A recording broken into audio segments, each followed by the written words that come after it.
Hey everybody, Paul Ronto here from Run Repeat, and today we're here to do a heel to toe drop guide. Okay, to start, what is heel to toe drop?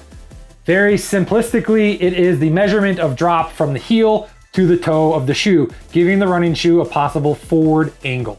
Heel to toe drop is normally measured in millimeters, typically from 0 to about 14 on the high end. It's also commonly called heel drop, heel to toe drop, drop, gradient, pitch, differential. There's a whole bunch of names for it.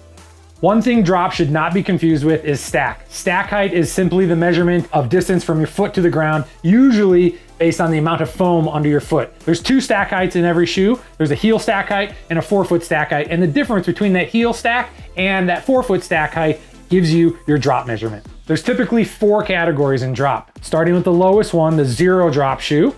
And then the low drop shoes are 1 to 4 millimeters of drop. And then the mid drop shoes are 5 to 8 millimeters drop. And the high drop shoes are anything over 8 millimeters, 9 plus. On Run Repeat, we do have a filter for drop. So if you're really concerned about the drop of your shoes or you want something very specific, it's very easy to search for shoes on Run Repeat based on the category of drop the shoe falls within. The main question here is, what drop should you pick for your next pair of running shoes? If you're new to running, don't get caught up in trying to figure out what drop is perfect for you. But as you progress, you will notice different shoes perform differently for you. If you're a beginner, what I would recommend is find a pair of shoes that's comfortable to you, which is usually, for beginner runners, a shoe with a drop of 8 to 10 millimeters. And then from there, you can start experimenting and playing with different drops. Now I'm gonna break these shoes into 2 categories, low drop and high drop, instead of 4, just for the sakes of this conversation.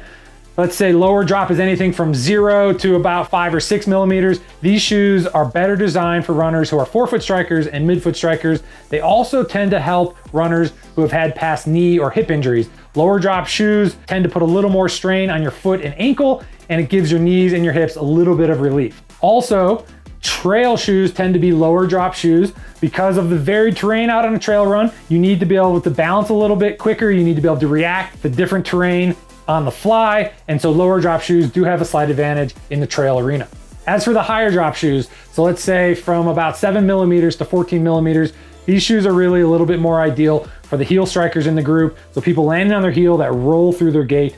Also, these shoes tend to put a little more stress on your knees and your hips. So if you've had knee or hip problems in the past, these shoes do put a little more strain on those parts of your body. So beware of that. One other thing that the higher drop shoes are better for is if you're someone whose gait starts to flatten out on long distance runs, it really does help to have a slightly higher drop shoe as you start to flatten on your transition. Although low drop shoes are good for some types of runners and high drop shoes are good for other types of runners, one variable in this, of course, is stack height. Stack height can influence how the shoe performs underfoot. There's high stack height shoes with low drop. There's low stack height shoes with high drop. So there's a lot of things to consider here, but ultimately, that's the breakdown between lower and higher drop shoes.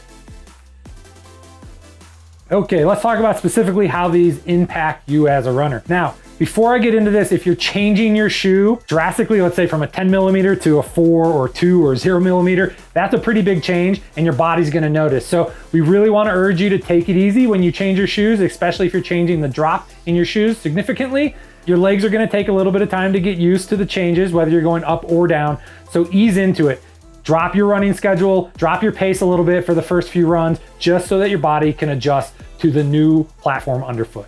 Okay, some of the benefits in the real world to lower drop shoes is they speed up your cadence a little bit. They promote midfoot and forefoot strike, like I talked about, and they can help with IT band issues, knee issues, hip issues. As for the higher drop shoes, they slow your cadence down a little bit, but that can be good for heel strikers. They have some extra padding for heel strikers, and they can help with plantar fasciitis, Achilles problems, and calf issues. One interesting fact is people who run in shoes that are more minimalistic are 9.2 times more likely to run on their forefoot and midfoot than runners who are running in a higher stack or more maximalist type of shoes. However, 70% of those runners in minimalist shoes are still heel strikers, which is super dangerous and can lead to a lot of injuries. So if you are going to a lower stack or a lower drop or a minimalist type shoe, you really got to focus on how you're running and what your form is like, because not all these shoes are designed well for every type of runner.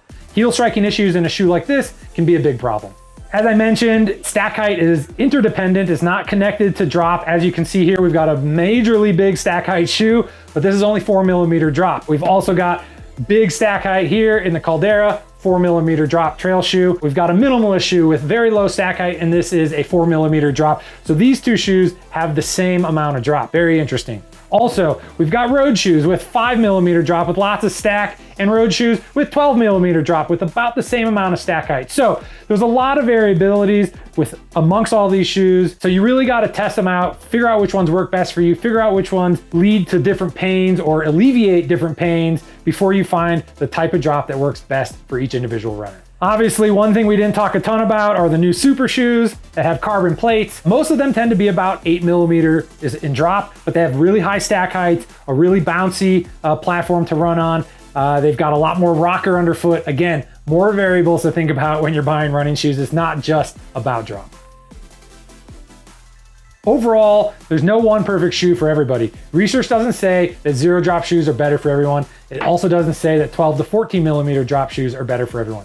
Now, I know most of you out there have probably read Born to Run, and most of you would probably think running in a zero drop shoe or a minimalist shoe is the way everyone should go. However, that's not really true. It can lead to injury if it's not the right type of gait. If you're a heel striker, a minimalist shoe can be a detriment to you. So be careful if you're buying those kind of shoes based on the hype that you've heard. Habitual motion path research says you should find the shoe that fits your style running rather than trying to find a shoe that fixes your style running because you think it's wrong. Now, obviously, the right shoe can solve a lot of problems. The right drop can alleviate some pain like we talked about. The wrong drop can exacerbate some pain.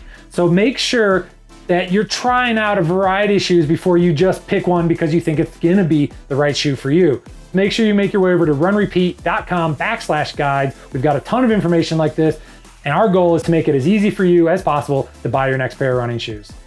I appreciate it. Thanks again. Go do be, run, repeat.